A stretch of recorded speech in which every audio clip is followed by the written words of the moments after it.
মূল সড়কে অটোরিকশাকে নিরুৎসাহিত করার জন্য কিংবা তাদেরকে নিষিদ্ধ করার জন্য সরকার কিন্তু ইতিমধ্যে পদক্ষেপ নিয়েছে এবং সেই সাথে পুলিশ প্রশাসন থেকে শুরু করে সিটি কর্পোরেশনে কিন্তু ক্ষেত্রবিশেষে কোথাও কোথাও ম্যাজিস্ট্রেট সহকারে অভিযান চালাচ্ছে।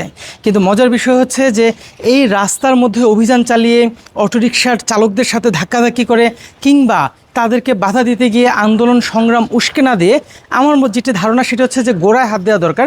অর্থাৎ এই অটোরিকশার ব্যাটারিগুলো যেই জায়গাতে চার্জ হচ্ছে, যেখানে কিনা আসলে সেখানে কিন্তু অটোরিকশা চার্জের জন্য কোথাও কোনো চার্জিং পয়েন্ট নেই, অর্থাৎ আবাসিক বাড়ির মিটার ব্যবহার করে কিংবা রাজপথের যে ল্যাম্পপোস্ট রয়েছে কিংবা কারেন্টের যে গাছ রয়েছে সেখান থেকে কিন্তু তার নামিয়ে অবৈধভাবে কিন্তু অধিকাংশ অনেক ক্ষেত্রেই অটোরিকশা চার্জ দেওয়া হচ্ছে।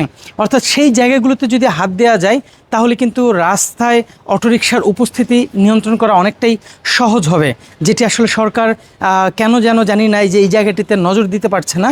তো আমার একটি পরামর্শ যেটি সেটা হচ্ছে যে যদি সরকারের সম্ভব হয় ওই জায়গাটিতে অর্থাৎ গোড়ায় যদি হাত দিতে পারে, কোন কোন পয়েন্টে সেই অটোরিকশাগুলো চার্জ দিচ্ছে সেই জায়গাটায় যদি নিয়ন্ত্রণ করা যায় তাহলে কিন্তু সড়কে এই অটোরিকশার উপস্থিতি কমবে।